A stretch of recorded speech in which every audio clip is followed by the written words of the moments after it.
અને ઘણા લોકો એવું કહે છે કે ભાઈ પછી વૃદ્ધાશ્રમ સારું ના કહેવાય, વૃદ્ધાશ્રમ હોવા જ ના જોઈએ. પણ ફક્ત એવું નથી કે જે દીકરાઓ છે એ માતા પિતાને કાઢી મૂકે છે ને એ વૃદ્ધાશ્રમમાં જાય છે.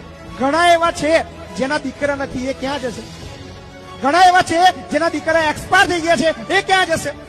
ઘણા એવા છે જે લાચાર છે, તકલીફમાં છે, દીકરા તો છે પણ સહન નથી થતું, એ ક્યાં જશે?